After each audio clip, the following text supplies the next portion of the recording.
করেছি এবং তোমাদের উপর আমি আল্লাহ রাজি হয়ে গেছি। এই আয়াতটা কত বড় মহানন্দে সাহাবায়ে কেরাম আনন্দাত্মহারা, সব সাহাবীদের চোখে মুখে হাসির ঝিলিক, সবাই আনন্দ উল্লাস করছে। দিন পরিপূর্ণ হয়ে গেছে, আল্লাহ রাজি হয়ে গেছেন, দিন কায়েম হয়ে গেছে। কিন্তু সবার মুখে হাসি থাকলেও বয়োবৃদ্ধ জ্ঞানবৃদ্ধ আমার নবীর বাল্য দিনের বন্ধু 3 বছরের ছোট বড় সাইয়েদনা আবু বকর সিদ্দিক রাদিয়াল্লাহু তাআলার চোখে পানি, আড়ালে গিয়ে কান্নায় ভেঙে পড়ছেন তিনি। কিছু সাহাবী গিয়ে বলছেন, ভাই আবু বকর, আজকের এই চরম আনন্দের দিনে তোমার চোখে পানি কেন? সঙ্গে সঙ্গে তিনি বলছেন, আমার আনন্দ, আমিও খুশি হয়েছি, কিন্তু একটা বিষয় আমাকে দারুণ কান্নায় ফেলতেছে। কারণ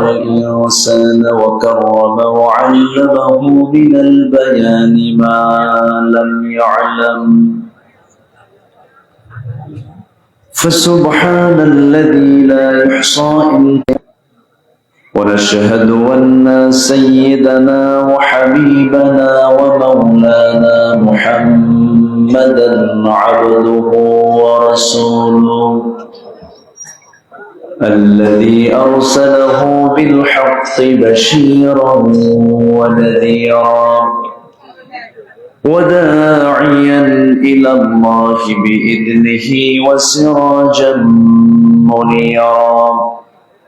فقد قال الله تعالى في كلامه المجيد وفرقانه الحميد: أعوذ بالله من الشيطان الرجيم. بسم الله الرحمن الرحيم. إن الذين آمنوا وعملوا الصالحات كانت لهم جنات الفردوس نزلا.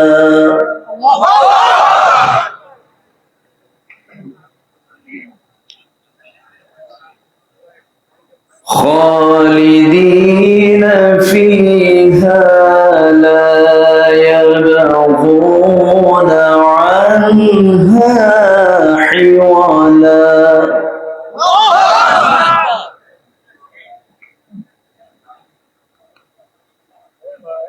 قل لو كان البحر مدادا قبل أن تنفد كلمات ربي ولو جئنا بمثله مددا.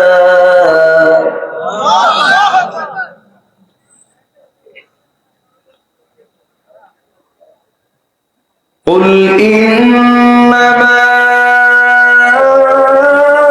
أنا بشر مثلكم يوحى إلي أنما إلهكم واحد فمن كان يرجو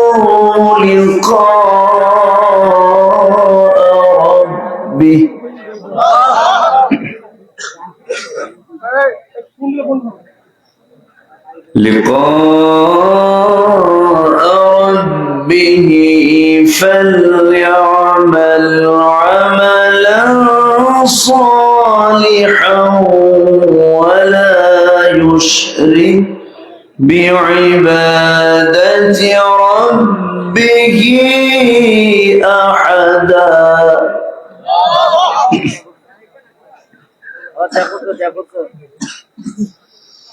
الله أكبر. بسم الله الرحمن الرحيم.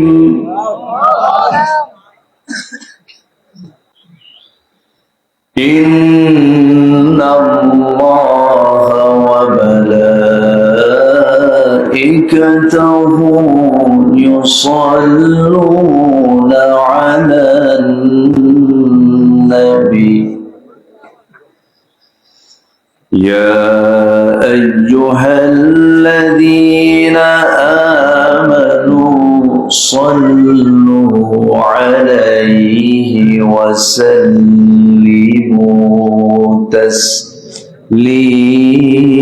تسليما اللهم صل على محمد وعلى آل محمد كما صليت على إبراهيم وعلى آل إبراهيم إنك حميد مجيد اللهم بارك على محمد وعلى آل محمد كما باركت على إبراهيم وعلى آل إبراهيم إنك حميد مجيد প্রাণের অধিক বেশি জারদান রহমতাল লিল আলামিন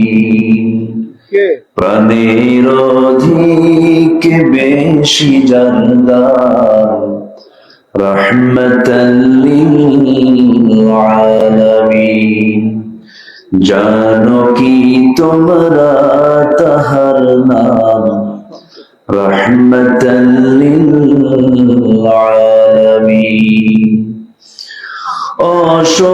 অসহায়ের বুকে যে জন গোপনে করে সওয়ার দুরুদ পড়ে সুবহে ও শাম রহমতাল লিল আলামিন গরিবের আহার দিতেন নিজে হয়ে রোজাদার নিয়মর ভালোবাসার খাম রহমতাল লিল আলামিন প্রাণের অধিক বেশি জারদার রহমতাল লিল আলামিন সবাই বলি সাল্লাল্লাহু আলাইহি ওয়াসাল্লাম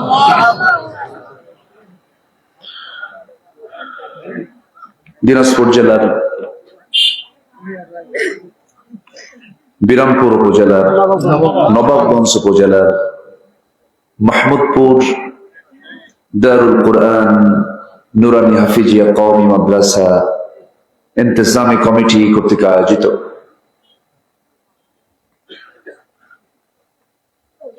মাদ্রাসা মাঠে অনুষ্ঠিত আজকের এই দ্বিতীয় বার্ষিকী তাফসীরুল কুরআন মাহফিল 2025 মহৎ আয়োজনের সম্মানিত সুযোগ্য সভাপতি জনাব সাইদুর রহমান বাংলাদেশ জামাত ইসলামীর সম্মানিত কেন্দ্রীয় মজলিসে শুরার অন্যতম সদস্য ইসলামী আন্দোলনের অন্যতম সিপাহসালার শিক্ষাবিদ গবেষক জনাব আনোয়ারুল ইসলাম হাফিজাহুল্লাহ আজকের মাহফিল উপস্থিত হযরত উলামায়ে কেরাম ফতুল বীর মুজাহিদ প্রাণ প্রিয় সম্মানিত দ্বীনি ভাইরা আড়ালে বসে আছেন শ্রদ্ধেয়া সম্মানিত মা বোনেরা আলোচনার সূচনায় আনুষ্ঠানিকতার মধ্য দিয়ে আমার পক্ষ থেকে আবারও হৃদয় বছর হবে মনে হয় 17-18 বছর আগে কোন এক মাহফিল আসছিলাম হ্যাঁ কি পাড়া বগর পাড়া যাই হোক যে কোনো একটা পাড়া হবে আসছি আল্লাহর মেহেরবানি এদেশের মানুষ কোরআনকে খুব মহব্বত করে ইসলাম চায় কিন্তু বারবার এদেশের মানুষকে ধোঁকা খেতে হয়েছে 54 বছর ধোঁকা খায় চিৎকার মেরে বলছে আল্লাহুম্মা আইন্নি আলা যিকরিকা ওয়া শুকরিকা ওয়া হুসনি ইবাদাতিকা। সবাই বলি আল্লাহুম্মা লাকা আসলামতু ওয়া বিকা। আমি শেষ ক্লাসে একটু বসেছি, ভাঙ্গাচোরা কিছু কথা বলতে চাই, আমাকে সময় দেবেন তো নাকি? কতক্ষণ থাকবেন? দোয়া পর্যন্ত থাকলে হবে, সারা রাত দরকার নাই। সবাই দোয়া পর্যন্ত থাকতে রাজি আছেন তো ইনশাআল্লাহ? আল্লাহ কবুল করুন, জোরে বলি আমিন। জি, আমি এই কথা এই জন্য বললাম, উঠতে একটু দেরি হবে, আগামীকালকে অফিস করতেও সুবিধা, একটু সহজ হয়। নামাজটা হয় সময় নেওয়ার সময়ে, বলেন তো নামাজ পড়ার নিয়ম কি? বলেন বলেন। ইন্নাস সালাতা কানাত আলাল মুমিনিনা কিতাবান মাওকুতা, আস-সালাতু আলা ওয়াক্তিহা। নামাজ সময় মতো। তো পারলাম না, আমার প্রায় 26 বছর চলে, পারি না। এখানে তো 11টায় উঠলাম। ময়মনসিংহ একটা মাহফিল গিয়েছিলাম গত কয়েক বছর আগে, 8টায় গেলাম, বললো হুজুর খাওয়া দাওয়া করেন, বালিশ কম্বল দিলাম, ঘুমান। শুয়ে পড়লাম, হুজুর আপনি নিশ্চিন্তে আপনি বিশ্রাম নেন, আপনাকে সময় মতো আমরা তুলবো। গত বছর প্রধান মেহমান যে সময় উঠছে তার 1 ঘন্টা আগে এবার আপনাকে উঠাবো। ভাবলাম তো ভালো। আমাকে রাত 3টায় ডাক দিল। রাত কয়টায়? বলেন তো, রাত 3টার দিকে আলোচনা হয় না আলু ছানা হয়? মাথায় কিছু ঢোকে না তো, ক্লান্তি, ঘুম, হাই ওঠে। এই জন্য সবকিছু সময় মতো হলেও মাহফিলটাকে আমরা সময় আনতে পারছি না। আল্লামা সাঈদী রাহিমাহুল্লাহ তিনি তার শৃঙ্খলা, তার সাংগঠনিক নিয়ন্ত্রণের কারণে উনি এশার নামাজ মাহফিলে আদায় করে মাহফিল শেষ করতেন, এটা ছিল। কিন্তু এই দেশে অসংখ্য মাহফিল যেগুলো, এটাও একটা বাধার কারণ, এটা একটা মানে এটা প্রতিকূলতার কারণ হয়ে দাঁড়ায়। তো প্রযুক্তি যেহেতু এখানে মিডিয়া আছে, আমি মিডিয়ার কল্যাণে জানান দিতে চাই কমিটির ভাইদেরকে, দয়া করে সবকিছু যেমন সময় মতো চলে, আলোচনাও যেন একটা টাইম, সুন্দর একটা টাইম সিলেকশনের মধ্য দিয়ে যেন মাহফিল সুসময়ে যেন সম্পূর্ণ হয়। একটা মহল হাসির রঙ্গমঞ্চ বানিয়ে ফেলেছে, লক্ষ্য করছেন? একটা হাসি, একটা তামাশা, মানে মঞ্চে উঠে এমন হাসান হাসায় শ্রোতার পেটের চামড়া ব্যথা হয়ে যায়। জানো একটা হুজুর আসছিল, ওরে বাপরে বাপ, কৌতুক অভিনেতা ফেল। বলেন এটা কি হলো? না। মাহফিল এটা কি? দারসুল কোরআন, তাফসীর মাহফিল তো এটা। এখানকার আলোচনার মেজাজ, এখানকার আলোচনার ভারসাম্যতা অন্য যে কোনো প্রোগ্রামের চাইতে একরকম না ভিন্ন রকম হবে? ভিন্ন রকম হবে। এটাও আমরা খেয়াল করার চেষ্টা করব সবাই মিলে। আল্লাহ কবুল করুন। এই ওয়াজ মাহফিলে কি কাজ হয় না? কাজ হয়নি? কাজ হয়েছে। এটার ফলাফল অবশ্যই আমরা পাচ্ছি। এদেশের একটা মহল, যুব সমাজ, একটা বিশাল যুব সমাজ, যারা গানকে বাদ দিয়ে, বেহাপনাকে বাদ দিয়ে, তাদের মনে না কেন, কিন্তু এটাকে আমরা সুন্দরভাবে যেন পরিচালনা করতে পারি, এই তাওফিক সবাইকে দান করুন, জোরে বলি আমিন। তো আমি এতক্ষণ ধরে একটু ভিন্ন প্রসঙ্গে কথা বললাম, একটু ধীরে ধীরে আমরা আসুন আলোচনার দিকে চলে যাই। কোরআন তো সেই কিতাবের নাম, এটা তো তলাবিহীন একটা সাগর, যার কোনো তলা নেই, এটার দরিয়ার কোনো কুল কিনারাও নাই। এত জ্ঞান, জ্ঞানের সমুদ্র, মহা সমুদ্র। একটা আয়াত আমাকে বেশি মজবুত করে দিয়েছে, এই কিতাবের প্রতি যে বিশ্বাসটা আমাকে বেশি মজবুত করে দিয়েছে। সেই তেলাওয়াতটা আমি করেছি এই আলোচনার শুরুতে। কোরআন যে আল্লাহর কালাম, অনেকগুলো আয়াতই আল্লাহ পাক, সব আয়াতই তো প্রমাণ, কিন্তু এই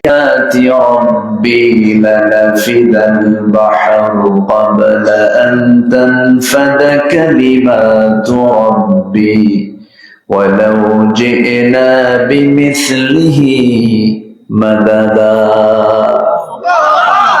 গোটা পৃথিবীর সমস্ত জলরাশিকে যদি কালি বানানো হয়, গোটা পৃথিবীর সমস্ত বৃক্ষরাজিকে যদি কলম বানানো হয়, আর আমার রবের কালিমার ব্যাখ্যা, এই কিতাবের ব্যাখ্যা লেখা যদি শুরু হয়ে যায়, পানি রূপী কালিগুলো লিখতে লিখতে শেষ হয়ে যাবে, কলমগুলো ভোত্রা হয়ে যাবে, আমার রবের কালিমার ব্যাখ্যা লেখা কখনো শেষ হবে না। মাশাআল্লাহ। বিদ্যুৎ কি হেবে যায়?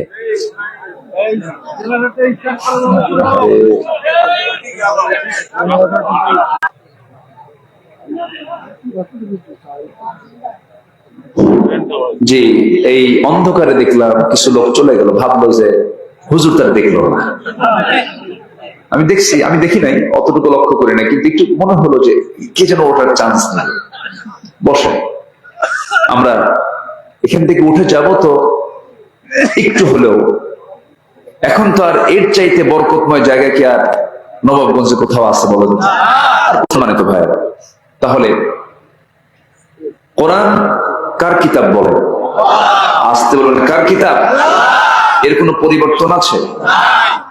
কোনো চেঞ্জ আছে? সংযোজন, সংকোচন কিচ্ছু নাই, যা ছিল তাই আছে, তাই থাকবে। কিন্তু কোরআন আল্লাহ পাক এমন একটা কিতাব আমাকে আপনাকে দিয়েছেন, যার কোনো চেঞ্জ নেই, যার কোনো পরিবর্তন নেই, যার কোনো পরিবর্ধন নেই, কিয়ামত পর্যন্ত আল্লাহ পাক এটাকে ব্যালেন্স করে দিয়েছেন। জোরে বলে সুবহানাল্লাহ। আমার দেশের সংবিধানের পরিবর্তন আছে না? তত্ত্ব ঐশী বিধান কোরআন, আরেকটা হচ্ছে মানব রচিত, মানুষ দ্বারা রচনা, মানুষ রচনা করেছে, হিউম্যান ল, মানব রচিত কিছু বিধান আমার চোখের সামনে, আমার দেশে সহ গোটা পৃথিবীতে আছে না নেই বলেন তো? পৃথিবীতে যত দেশ আছে, ম্যাক্সিমাম দেশে কোরআনের বিধান চলে না মানুষের বিধান চলে? বলেন, কোরআনের বিধান নাই, প্রতিষ্ঠিত নাই। তবে একটা রাষ্ট্র ছিল, যে রাষ্ট্রে কোরআনে কারীমের পরিপূর্ণ আইন সেখানে বাস্তবায়িত হয়েছিল, সে রাষ্ট্র হলো আমার নবীর তৈরি, নবীর গঠন করা মদিনার রাষ্ট্র। আসতে কোন কেন? আসতে কোন কেন? তার রাষ্ট্রে কি এই কিতাবের কোন বিধান কি বাদ ছিল? আসতে বলবেন না, বাদ ছিল? বাদ ছিল না বলে আল্লাহ রাব্বুল আলামিন বলেন, اليوم أكملت لكم دينكم وأتممت عليكم نعمتي ورضيت لكم الإسلام دينا। আমি দিনকে পরিপূর্ণ করেছি এবং তোমাদের উপর আমি আল্লাহ রাজি হয়ে গেছি। এই আয়াতটা কত বড় মহানন্দে, সাহাবায়ে কেরাম আনন্দাত্মহারা, সব সাহাবীদের চোখে মুখে হাসির ঝিলিক, সবাই আনন্দ উল্লাস করছে, দিন পরিপূর্ণ হয়ে গেছে, আল্লাহ রাজি হয়ে গেছেন, দিন কায়েম হয়ে গেছে। কিন্তু সবার মুখে হাসি থাকলেও বয়োবৃদ্ধ জ্ঞানবৃদ্ধ আমার নবীর বাল্য দিনের বন্ধু, 3 বছরের ছোট বড় সাইয়েদনা আবু বকর সিদ্দিক রাদিয়াল্লাহু তাআলার চোখে পানি, আড়ালে গিয়ে কান্নায় ভেঙে পড়ছেন তিনি। কিছু সাহাবী গিয়ে বলছেন, ভাই আবু বকর, আজকের এই চরম আনন্দের দিনে তোমার চোখে পানি কেন? সঙ্গে সঙ্গে তিনি বলছেন, আমার আনন্দ, আমিও খুশি হয়েছি, কিন্তু একটা বিষয় আমাকে দারুণ কান্নায় ফেলতেছে, কারণ দিন যেহেতু পরিপূর্ণ হয়ে গেছে, আমার প্রাণের চেয়ে প্রিয় মানুষ রাসূল আর দুনিয়াতে বেশি দিন নাই, এজন্য কান্দি আমি। এখান থেকে একটা বিষয় সুস্পষ্ট হয়ে গেল, আয়াতের ব্যাখ্যা সবাইকে একরকম বোঝে নাকি? সবাই হাসে আর এই সাহাবী কি করে? কান্দে। আমার বন্ধুগণ, দিন তো পরিপূর্ণ, দিন তো অসম্পূর্ণ কোনো বিষয় নয়। আল্লাহ পাক ইসলামটাকে পরিপূর্ণ দিন আকারে আমার আপনার জন্য দিয়েছেন। ব্যক্তিগত জীবনে আপনি ইসলামকে মানবেন, কিন্তু সামাজিক জীবনে মানবেন না, রাষ্ট্র জীবনে মানবেন না। আপনি নবীর উম্মত হতে পারেন নাই, তবে আপনি ভণ্ড হতে পেরেছেন, প্রতারক হতে পেরেছেন, ঠিক কিনা? দিনকে মানতে হবে এক জায়গায়, না সব জায়গায়? সব জায়গায় মানতে হবে। আল্লাহি আমি কোন দলকে, কোন গোষ্ঠীকে মানে টার্গেট করে গালি দেওয়ার জন্য কিন্তু আমি এখানে আসি নাই। কেউ ভাববেন না যে আমি কাউকে কটাক্ষ করে কোনো কথা বলছি। তবে হক কথা বলতে গেলে যদি কেউ হকের পক্ষে না থাকে, যদি বাতিলের অনুগামী হয়, তার গায়ে লাগবে। এটা অস্বাভাবিক না স্বাভাবিক? সম্মানিত ভাইরা, দিন শেষে যেখানেই যাই না কেন আমরা, আমাদের শেষ প্রত্যাবর্তন স্থল হচ্ছে কার কাছে? আল্লাহু ইনদাহু হুসনুল মাআব। সবচেয়ে উত্তম প্রত্যাবর্তন স্থল হচ্ছে কার কাছে যাওয়া? আল্লাহর কাছে। কিন্তু এই দুনিয়ারই মাঝে না খুব প্যাঁচ লাগায় দেয় কিছু কিছু আকর্ষণীয় জিনিস, খুব প্যাঁচ লাগায়। কি কি জিনিস প্যাঁচ লাগায়? আল্লাহ রাব্বুল আলামিন বলেন, যুইনা লিন-নাসি হুব্বুশ শাহাওয়াতি মিনান নিসাই ওয়াল বানিন ওয়াল কানাতিরিল মুকানতারাতি মিনাল যাহাবি ওয়াল ফিদ্দা ওয়াল খাইলিল মুসাওওয়ামাতি ওয়াল আন'আমি ওয়াল হারথ ذلك متاع الحياة الدنيا والله عنده حسن المآب। কিন্তু এই জাগতিক জীবনে আল্লাহ পাক কিছু কিছু জিনিসকে আকর্ষণীয় করেছেন। এক নম্বর হলো নারী। পুরুষের জন্য নারী, নারীর জন্য পুরুষ আকর্ষণ করে দিয়েছেন কে?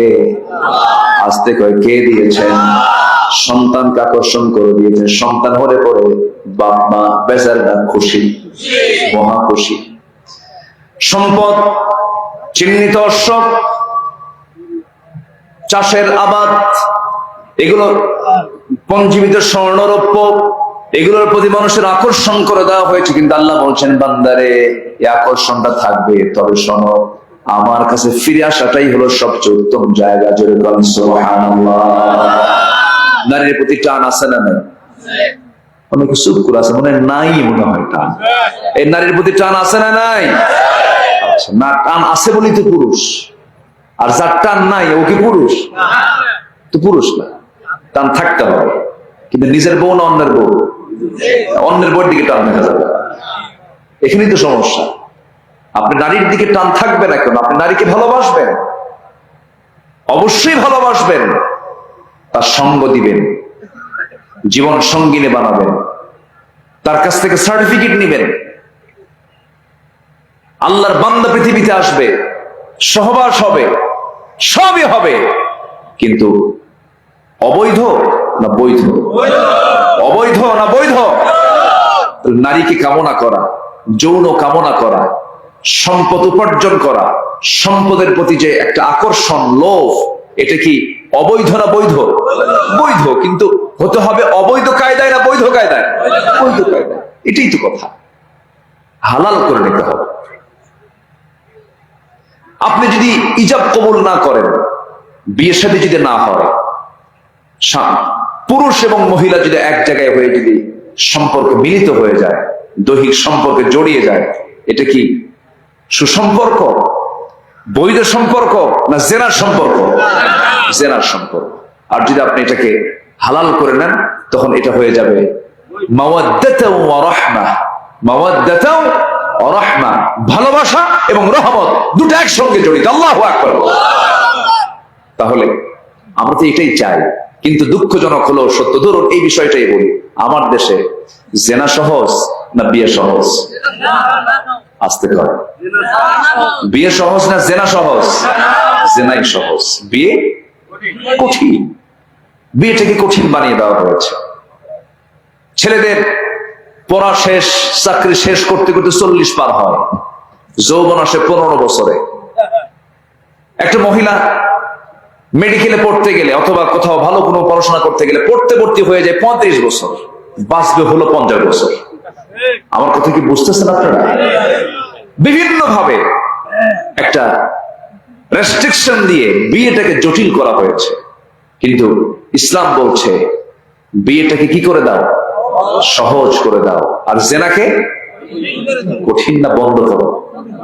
বলেন, জেনাকে কি করো? বন্ধ করে দাও। জেনা মানেই হলো রোগ, রাষ্ট্রের ফলাফল। যে রাষ্ট্রে ইসলাম থাকবে না, তার ফলাফলের মধ্যে এটা একটা ফলাফল হলো, সেখানে জেনার পরিমাণ কমবে না বাড়বে? বেড়ে যাবে। আচ্ছা বলেন তো, আমার দেশে ভালো কাজ বেশি না খারাপ কাজ বেশি? বলেন, ভালো কাজ বেশি না খারাপ কাজ বেশি? খারাপ কাজ বেশি। কিন্তু ইসলামী সমাজের বৈশিষ্ট্য কি এমন হওয়ার কথা ছিল? না। যেখানে ইসলাম থাকবে সেখানে খারাপ কাজ জটিল হয়ে যাবে আর ভালো কাজ সহজ হয়ে যাবে। আর আজকের সমাজে পর্দা করা সহজ না কঠিন? বলেন বলেন বলেন বলেন। পর্দা করা কঠিন, খুবই কঠিন। পর্দায় থাকবেন আপনি, সহজ না। অধিকাংশ মানুষ যে পর্দা বোঝে না। আপনি পর্দা পালন করতে গেলে আপনাকে বহু প্রতিকূলতার সম্মুখীন হতে হচ্ছে। কিন্তু ইসলাম যদি সমাজে চালু থাকতো, বেহায়া হয়ে চলাটাই কঠিন হতো। ইসলাম মেনে আখিরাতে মুক্তি। তাহলে ইসলাম মানলে দুনিয়াতে শান্তি, আখিরাতে মুক্তি। তাহলে ইসলাম মানলে দুনিয়াও ভালো, আখিরাতও ভালো। কিন্তু দুঃখজনক, মুসলমান ইসলামকে চায় না। এমন মুসলমান ইসলাম প্রতিষ্ঠিত হোক চায় না, এরকম মুনাফিক মার্কা মুসলমান বুঝে আমার দেশে নাই। আসতে বলবেন না, আছে না? না, টিকিটটা রাইট করতে হবে। আমাকে আপনাকে জান্নাতের রাস্তায় উঠতে হলে একটা রাস্তায় আমাকে আপনাকে আল্লাহ রাব্বুল আলামিন দান করেছেন। যারা পারেন ঠোঁট মিলিয়ে বলুন, ইহদিনাস সিরাতাল মুস্তাকিম সিরাতাল্লাযীনা আন'আমতা আলাইহিম গায়রিল মাগদুবি আলাইহিম ওয়ালাদ-দাল্লিন। এরপরে আরো জোরে, আরো জোরে। একটা পথে আমাকে আপনাকে চলতে হবে। ইসলাম থেকে একটু এদিক সেদিক হয়ে গেলে জান্নাত পাওয়া যাবে না। আল্লাহ রাব্বুল আলামিন সুন্দর করে বলছেন, মুনিবিনা ইলাইহি ওয়াত্তাকুহু ওয়া আকিমুস সালাহ ওয়া লা তাকুনু মিনাল মুশরিকিন। আল্লাহমুখী হয়ে যাও, নামাজকে কায়েম করো, শিরক মুক্ত সমাজ রাষ্ট্র গড়ে তোলো। আমার আপনার কাজ হলো কি? রাসূল যে কাজ করেছেন সেই কাজ আর আমার কাজের মধ্যে কোনো তফাৎ আছে নাকি? রাসূলকে আল্লাহ পাক কেন পাঠিয়েছেন? ইসলামকে প্রতিষ্ঠার জন্য পাঠিয়েছেন। আল্লাহ পাক আমাকে নামাজ পড়তে বলেছেন, রাসূলকে বুঝি নামাজ পড়তে বলেন নাই? রাসূল তো আমার অনুকরণীয়, অনুসরণীয় আদর্শ। রাসূল যা করেছেন আমাকে তাই করতে হবে। মা আতাকুমুর রাসূলু ফাখুযুহু ওয়া মা নাহাকুম আনহু ফান্তাহু। রাসূল যা নিয়ে এসেছেন তা তোমরা ধরো, যা নিষেধ করেছেন তা তোমরা ছেড়ে দাও। আমার বন্ধুগণ, সে রাসূলকে আল্লাহ রাব্বুল আলামিন আমার আপনার জন্য মডেল করে দিয়েছেন। লাকাদ কানা লাকুম ফি রাসূলিল্লাহি উসওয়াতুন হাসানাহ লিমান কানা ইয়ারজুল্লাহা ওয়াল ইয়াওমাল আখির ওয়া যাকারাল্লাহা কাসীরা। তোমাদের জন্য উত্তম আদর্শের বাস্তব নমুনা কেউ নয়, একমাত্র একজন ব্যক্তি, মুহাম্মদ সাল্লাল্লাহু আলাইহি ওয়াসাল্লাম। রাসূলকে মানো। রাসূলকে কেন পাঠানো হলো? কোরআনকে বলুন, কোরআন সেই মহামানব, সে রাসূলকে কেন পাঠানো হয়েছে? কোরআন তুমি বলে দাও। কোরআন জবাব দিচ্ছে একাধিক জায়গায়, হুয়াল্লাযী আরসালা রাসূলাহু বিল হুদা ওয়া দীনিল হক লিইয়ুযহিরাহু আলাদ-দীনি কুল্লিহি ওয়া কাফা বিল্লাহি শাহীদা। রাসূলকে কেন পাঠানো হলো? আল্লাহ বলছেন আমি তাকে এই জন্য পাঠিয়েছি যেন পৃথিবীতে যত তৈরি কোন আইন কানুন আছে সমস্ত আইন কানুনের উপরে, সমস্ত মানুষের বিধিবিধানের উপরে যেন তিনি দ্বীনকে বিজয়ী করতে পারেন, ইসলামকে বিজয়ী করতে পারেন। এই লক্ষ্যেই আমি আমার রাসূলকে দুনিয়াতে পাঠিয়েছি। যেরকম সুবহানাল্লাহ। রাসূল কি সে লক্ষ্য পূরণ করেননি? রাসূল কি সে লক্ষ্য পূরণ করেননি? বাড়ি কোথায়? মক্কায়। চলে গেছেন কোথায়? বলেন কোথায় গেছেন? নানির বাড়ি বেড়াতে। নানির বাড়ি বেড়াতে গেছেন। বদরে গেছেন রাসূল, উহুদে গেছেন রাসূল, খন্দকে গিয়েছেন রাসূল, তায়েফে গোটা শরীর রক্তাক্ত হয়ে গেছে, গোটা শরীর তার দাগ ছিল, মার খেয়েছেন। খন্দকের পরিখা খনন করতে গিয়ে কোমর হারিয়ে ফেলেছেন। খন্দকের যুদ্ধের পরের সময় থেকে মৃত্যুর দিন পর্যন্ত আমার রাসূল কুঁজো হয়ে নিচু হয়ে হেঁটেছেন, কোমরটা সোজা করতে পারেননি। ওহদের পরের দিন থেকে নিয়ে মৃত্যুর দিন পর্যন্ত আমার নবীজির কথা অস্পষ্ট হতো, সামনের দুটো দাঁত ভাঙ্গা ছিল। যদি বিশ্বনবীর শরীর থেকে দিন কায়েমের জন্য যদি দাঁত ভাঙতে হয়, কোমর হারাতে হয়, রক্ত ঝরাতে হয়, দেশ ছাড়তে হয়, যে নবীর সম্মান আল্লাহ পাক তার পরেই দিয়েছেন, যে রাসূল রাস্তায় হাঁটলে পরে তার মাথার উপরে দিনের আলোতে এক খণ্ড মেঘ সূর্যের নিচে আল্লাহ পাক তার সম্মানে রেখে দিতেন, সেই রাসূলকে যদি দিন কায়েমের জন্য যদি এতটা যদি ত্যাগ স্বীকার করতে হয়, সেই দিন কায়েমের জন্য তার উম্মতের এমন সুন্নত, এমন আদর্শ লালন করার চিন্তা মাথায় নেওয়ার দরকার আছে না নাই? আসতে বলবেন না, আছে না নাই? সব তো দেখলাম, সব দেখা শেষ করেছি। দেখে কি কোনো কিছু বাদ আছে বলেন তো? কোনো দেখা বাদ নেই। এই জাতি শুধু প্রতারিতই হলো, শুধু প্রতারিতই হলো। আমার দেশের অর্ধশিক্ষিত অশিক্ষিত কৃষক কৃষি কাজ করে দেশকে আগায় দিল। গার্মেন্টস এর শ্রমিকরা, সকল শ্রমিকরা সীমিত মূল্যে, সীমিত পারিশ্রমিকে কাজ করে দেশকে আগায় দিল। প্রবাসীরা পাখির মতো ঝুলে ঝুলে কাজ করে বিদেশ থেকে, প্রবাস থেকে টাকা পাঠালো, রেমিটেন্স পাঠালো, দেশ এগিয়ে দিল। সবাই এরা অশিক্ষিত, প্রবাসী, শ্রমিক, এরপরে কৃষক দেশকে আগায় দিল। দেশকে পিছায় দিল কারা? যারা কলমের খোঁচা দিয়া নেতৃত্বের আসনে বসে কোটি কোটি টাকা যারা লোপাট করে যারা দেশ থেকে যারা পাচার করেছে তারা। আমরা সব দেখা শেষ করেছি, ভাষণ শুনেছি, আইয়ুবের শাসন দেখেছি, সব দেখেছি, আমাদের চাচা এরশাদের তাল বেতাল দেখেছি এবং হরতাল দেখেছি, সব দেখা শেষ। আগামীর দেশ আমরা দেখতে চাই ইসলামের বাংলাদেশ, কোরআনের বাংলাদেশ। রাজি আছেন কারা কারা? হাত উঁচু করে দেখান মুসলমান।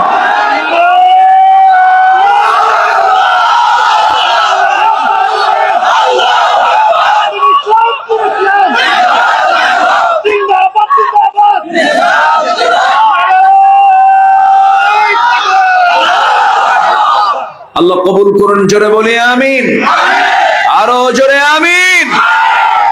আমরা কোনো ব্যক্তি পূজা করি না, আমরা কোন অন্ধ আনুগত্য করি না। আমরা ওই নেতারা ততক্ষণ আনুগত্য করব যে ওই নেতা যতক্ষণ আল্লাহর নবীর আনুগত্য করবেন। আমরা কোন ব্যক্তি পূজা করার জন্য দুনিয়াতে আসি না, আমরা আনুগত্য করতে এসেছি মূলত এক নাম্বার কার? আসতে বলবেন না কার?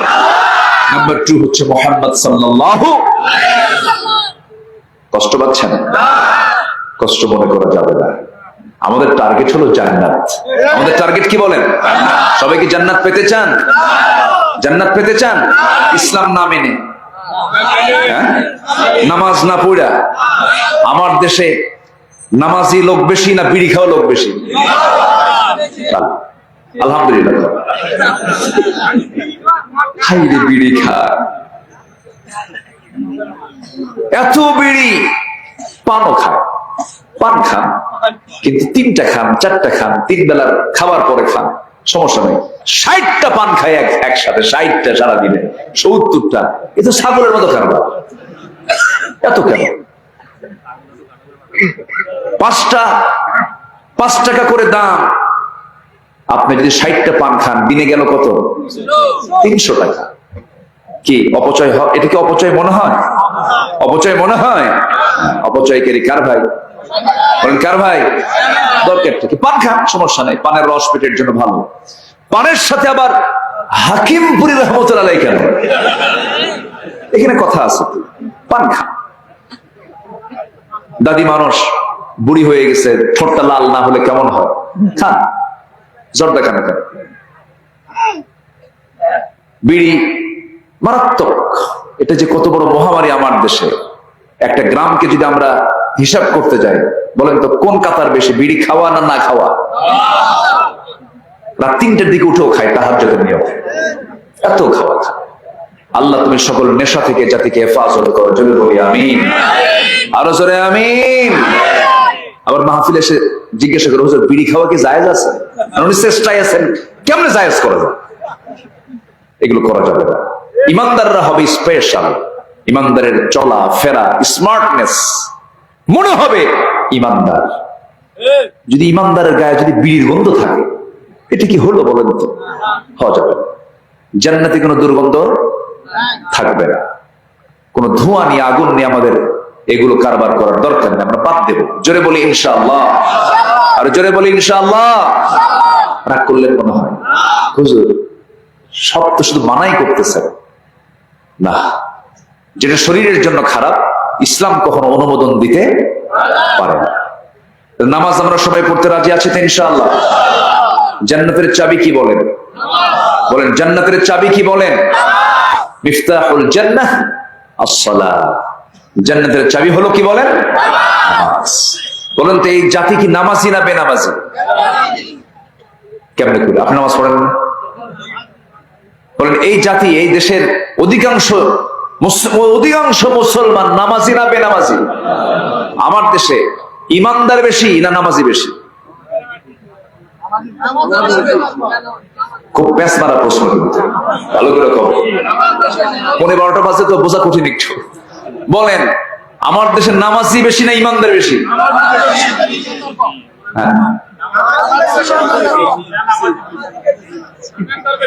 হ্যাঁ, এই তো একজন কইছে ইমানদার বেশি নামাজি কম।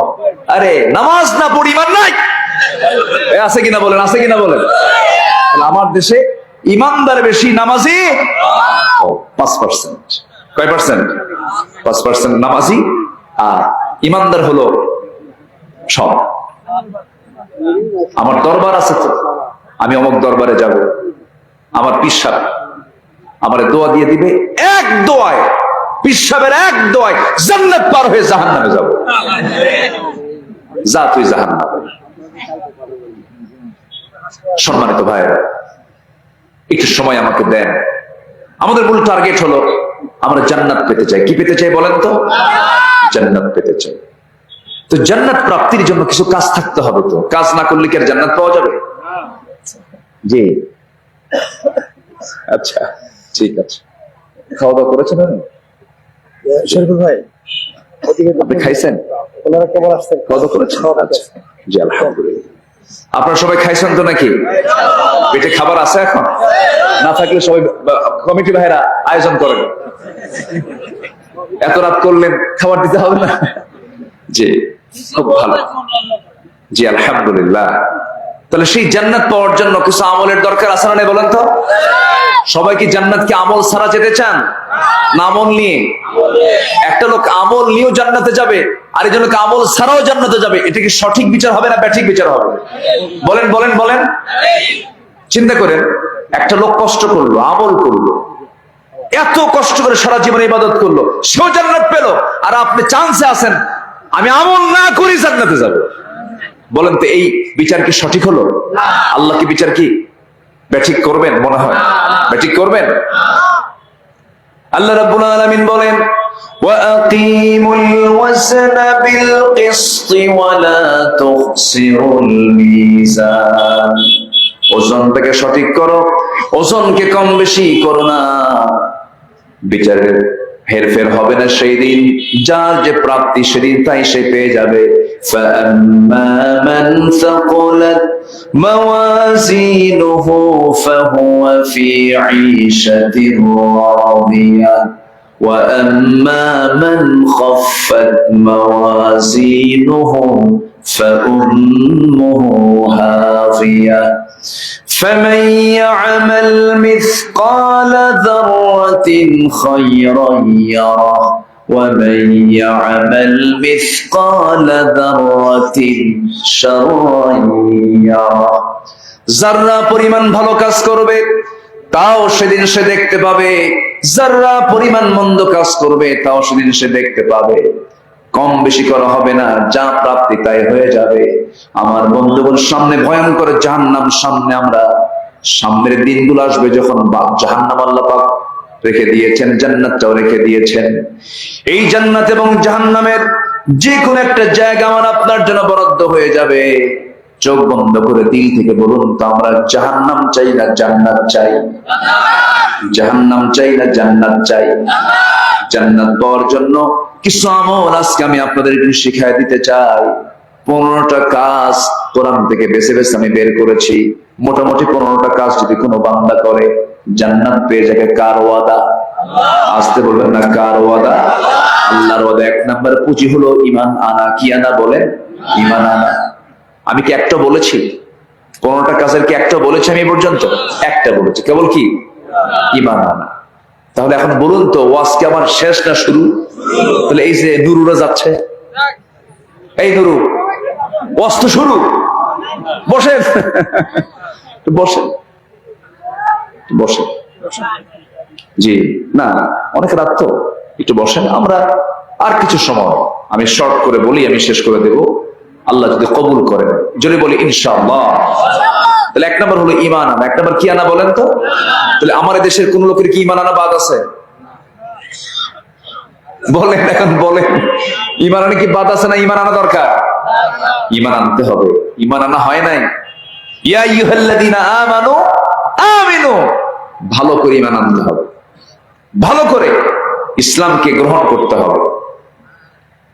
আল্লাহ রাব্বুল আলামিন বলেন, যেখান থেকে আমি তেলাওয়াত দিয়ে শুরু করেছি, আল্লাহ নিজে বলছেন, ঈমান যারা আনবে, নেক আমল যারা করবে, কানাত লাহুম জান্নাতুল ফিরদাউসি নুজুলা। তার জন্য জান্নাতুল ফিরদাউস আমি আল্লাহ রেখে দিয়েছি। যেরকম সুবহানাল্লাহ। ঈমান তো আনলাম, কিন্তু নামাজ পড়ি না। কিন্তু ঈমানের কেমন ফলাফল হলো যে নামাজ পড়ি না, এমন কেমন ঈমানদার? এমন ঈমানদার তো আল্লাহ পাক হতে মানা করেছেন। নামাজে নাই, দিন নাই, শরিয়াত নাই, কিন্তু আমি ঈমানদার। এটা কেমন করে সম্ভব? পীরের ছেলে পীর হতে পারে, ব্রাহ্মণের ছেলে ব্রাহ্মণ হতে পারে, খ্রিস্টানের ছেলে খ্রিস্টান হতে পারে, পাদ্রীর ছেলে পাদ্রী হতে পারে, কিন্তু কখনো ইমানদারের ছেলে কিন্তু ইমানদার হতে পারে না, মুসলমানের সন্তান মুসলমান হতে পারে না, যদি তার মধ্যে ঈমান এবং ইসলাম না থাকে। ঠিক কিনা? আমার দেশে বহু পীরজাদা আছে, নামাজি পড়ে না। আছে কিনা বলে? আমি পীর সাহেবকে গালবন্ধ করছি না, পীর ভালো, হক্কানি পীর যদি হন উনি ভালো। কিন্তু আমার দেশে এমনও পীর আছে গাঁজা খায়। আছে কিনা? নেশা করে, বাম দল করে, দরবারে কোন নামাজের গন্ধ নাই, গাজা দিয়া দরবার ধোঁয়ায় চতুর্দিক অন্ধকার, মশা পর্যন্ত। আমি বিরক্ত, এত ভয়ঙ্কর চিত্র কিছু কিছু দরবারের আছে না নাই বলেন তো? সম্মানিত ভাইরা, আমরা ঈমান আনবো ভালো করে। জোরে বলি ইনশাআল্লাহ, আর জোরে বলি ইনশাআল্লাহ। নাম্বার 2 হচ্ছে আমরা তাকওয়া অবলম্বন করব। আমরা ভয় করব একমাত্র কাকে? আসতে বলবেন না, কাকে ভয় করব? আল্লাহকে ভয় করব। আল্লাহ রাব্বুল আলামিন বলেন, ইন্নাল মুত্তাকিনা ফি জান্নাতি ওয়া নাঈম ফাকিহিনা বিমা আতাহুম রাব্বুহুম ওয়া ওয়াকাহুম রাব্বুহুম আযাবাল জাহিম। জোরে বলুন আল্লাহু আকবার। মুত্তাকিদের জন্য জান্নাত রয়েছে, নাঈম জান্নাত রয়েছে। মুত্তাকি হতে হবে আমাকে আপনাকে। মুত্তাকি কারা? যাদের মধ্যে 5টা গুণ থাকবে। কোরআন খুললেই তার পরিচয় পাওয়া যায়। যারা পারেন ঠোঁট মিলে আমার সঙ্গে বলুন, হুদাল্লিল মুত্তাকিনা আল্লাযীনা ইউমিনুনা বিল গায়বি ওয়া ইউকিমুনাস সালাহ ওয়া মিম্মা রাযাকনাহুম ينفقون والذين يؤمنون بما أنزل إليك وما أنزل من قبلك وبالآخرة هم يوقنون أولئك على هدى من ربهم وأولئك هم المفلحون جربوا الله أكبر মুত্তাকিদের 5টা কাজ। কয়টা কাজ বলেন? 5টা কাজ। নাম্বার 1 হলো আল্লাহকে না দেখে বিশ্বাস করা। আল্লাহকে দেখে বিশ্বাস করতে গেলে সে আল্লাহকে দুনিয়াতে কখনো খুঁজে পাবে না। এই দুনিয়াতে আল্লাহকে দেখে না বলে বিশ্বাস করেন এমন বহু আহম্মক আছে না নাই? আছে কিনা বলেন? আনসিন ইজ নাথিং বলে যা নাই বিশ্বাস করি না, আছে না? আচ্ছা, বহু আহম্মক আছে। ওই আহম্মকদের কাছে আমার প্রশ্ন হলো, ও আহম্মক, তুমি যে না দেখে বিশ্বাস করো না, বাতাস দেখতে পাও নাকি? না, বিশ্বাস করো কেন? ইথারে দেখতে পাও নাকি? না, বিশ্বাস করো কেন? মধ্যাকর্ষণ শক্তি দেখতে পাও নাকি? না, বিশ্বাস করো কেন? আমার বন্ধুরা, আমরা মার পেটে ছিলাম 10টা মাস, দেখছি নাকি? আমরা দেখছি না শুনছি? বিশ্বাস করি কি বিশ্বাস করি না? বিশ্বাস করে নিয়েছি। আমার বন্ধুগণ, না দেখে আমার মায়ের দুধ পান করেছি 2-2.5 বছর, কারো তো মনে নাই, কিন্তু বিশ্বাস করে নিয়েছি। আল্লাহকে দুনিয়াতে না দেখে বিশ্বাস করতে হবে। একমাত্র বান্দাকে আল্লাহ তাআলা দেখার সুযোগ দিবেন দুনিয়া না জান্নাতে। বলে দুনিয়া না জান্নাতে? জান্নাতে যে বান্দা ঢুকবে তার সবচেয়ে বড় আনন্দ হবে, সবচেয়ে বড় পুরস্কার হবে, আল্লাহর সঙ্গে তার দিদার নসিব হয়ে যাবে। যেরকম সুবহানাল্লাহ, আরো জোরে বলি সুবহানাল্লাহ। আমরা তৃপ্তি ভরে আল্লাহকে জান্নাতে দেখতে চাই, এই দুনিয়াতে দেখা যাবে না। একজন পয়গম্বর আল্লাহকে দেখতে চেয়েছিলেন, দেখতে গিয়েও দেখতে পান নাই, সেন্সলেস হয়ে পড়েছিলেন। অনেক বড় একজন নবী ছিলেন, সেই নবীর নাম কি বলেন? ওরে এত জোরে বললেন, আরো আস্তে করি। মুসা আলাইহিস সালাতু ওয়াস সালাম। দেখেন লোকটা কত দূরের, আর কোথায় সেই নবাবগঞ্জ বিরামপুরের মানুষ তার নামটা কত জোরে বলে ফেলেছে। আল্লাহ তাআলা এই মানুষটার নামকে কিভাবে উচ্চকিত করেছে, এই লোককেও চেনে। আবার ওনারই প্রতিদ্বন্দ্বী, এই নবীর প্রতিদ্বন্দ্বী ছিল একজন কাফের। কে? ফেরাউনকে চেনেন না? চেনেন, কিন্তু চেনার ভিতরে তফাৎ আছে। মুসাকে চেনে মানুষ হলো সুনামে। কি নামে? সুনামে। আর ফেরাউনকে চেনে কু নামে চেনে। এই জন্য হয়তো এখানে যদি বলা হয় মুসা নামে কে আছে, 2-1টা হাত উঠবে। ইব্রাহিম নামে নাই? কি আছে দেখি? ইব্রাহিম কই দেখি, হাত তোলেন। এই যে ইব্রাহিম সামনে দাঁড়ায় আছে, বাপ, আমাদের আব্বা। আমাদের বাপ কে? আরো যেরকম মিল্লাতে আবিকুম ইব্রাহিম। ইব্রাহিম আছে, তার ছেলে ইসমাইল থাকার কথা। ইসমাইল কই? ওই যে হাত তুলছে ইসমাইল, দেখেন ওই যে পিছনে ইসমাইল। তাহলে ইব্রাহিম, ইসমাইল 1, ইসমাইল 2। তাহলে ইব্রাহিম পাওয়া গেল, ইসমাইল পাওয়া গেল। এরকম করে ইউনুস পাওয়া যাবে, ইউসুফ পাওয়া যাবে, দাউদ পাওয়া যাবে, মুসা, ঈসা পাওয়া যাবে। দেখি ফেরাউন হাত তোলে। আছে? ফেরাউন নামে কেউ আছে? গোটা দুনিয়া জুড়ে কারো নাম কি ফেরাউন পাবেন? তাহলে ফেরাউনের নাম কোরআনে থাকার পরেও কেউ ভুল করো তার সন্তানের নাম কি রাখে না? ফেরাউন রাখে না। কেন? এর মূল কারণ হলো ওর মধ্যে কি নাই? ঈমান নাই। বলেন কি নাই? কি নাই? কি নাই? কি নাই? আমার দেশেও 16 বছর ফেরাউন ছিল। আসতে কান কেন? কি ছিল? ফেরাউন ছিল। ফেরাউনের রোগ ছিল, মূল ফেরাউন, ওর রোগ ছিল হলো ক্ষমতা ছাড়া যাবে না। প্রয়োজনে মারো মানুষ। মায়ের পেট চিরে ছেলের সন্তান বের করে হত্যা করেছে ক্ষমতাকে পাকাপোক্ত করার জন্য। এই 16 বছর কি করছে? হত্যা করেছে কিনা বলেন? আলেমরা কি বাদ পড়েছিল? আল্লামা সাইদির মতো একটা সূর্য সন্তান, জাতির সূর্য সন্তান আল্লামা সাইদির মতো মানুষকেও তারা রেহাই দেয়নি। সম্মানিত বন্ধুগণ, একটা বিষয় মাথায় রাখবেন, আল্লাহ সব সহ্য করেন, কোন জায়গায় জুলুমকে আল্লাহ পাক সহ্য করেন না।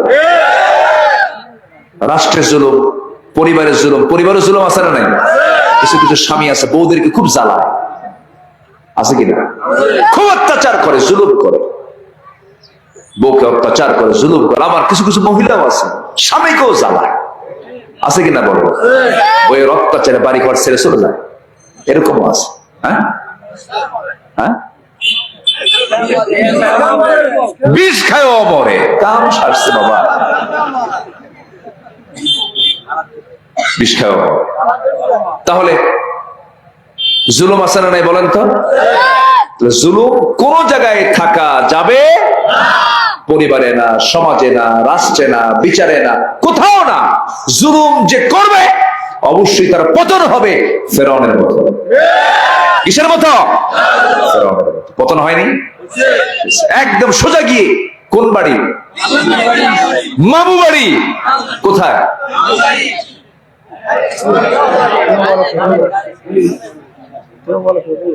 আচ্ছা, কি হলো? তো মেশিন বন্ধ হয় না কেন?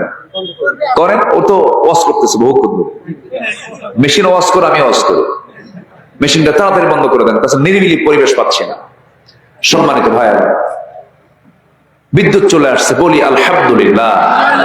বেশি জোরে বলার দরকার নেই, আবার যেতেও পারে। থাক। জান্নাত প্রাপ্তির জন্য 15টা কাজ। 1 নম্বর হলো ঈমান আনা, নেক আমল করা। নাম্বার 2 হচ্ছে তাকওয়া অবলম্বন করব। আমরা ভয় করব কাকে? আল্লাহ। আল্লাহকে বিশ্বাস করব দেখে না, না দেখে? বলেন বলেন, না দেখে। আল্লাহকে দেখার কোন সুযোগ দুনিয়াতে? কিন্তু একজন নবী চাইছিলেন, পারেন নাই। উনি আবার জিদ্দি নবী, তো মাঝে মাঝে যেটা বলতেন আদায় করে ছাড়তেন। বললেন আল্লাহ আমি তোমাকে দেখবই, লান তারানি, আমাকে কখনোই দেখতে পারো, চেষ্টা করি। আল্লাহ বলেন তুর পাহাড়ে আসো। তুর পাহাড়ে গেলেন, 600 মাইল দূরে।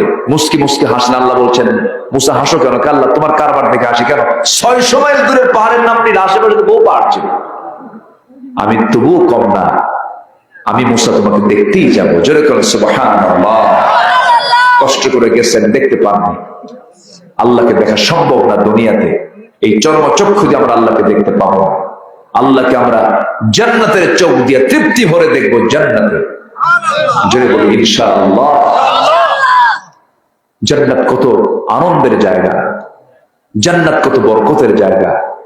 জান্নাতে নহর থাকবে 4টা। কয়টা বলেন তো?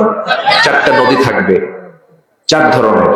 মধুর নহর, শরাবের নহর, দুধের নহর, এরপর পানির নহর। এই 4টা নহর দিয়ে জান্নাতকে চতুর্দিক থেকে সাজানো হবে। এবং সর্বনিম্ন যে জান্নাত দেওয়া হবে, তার জান্নাতটা হবে হলো 10টা পৃথিবীর মতো একটা জান্নাত।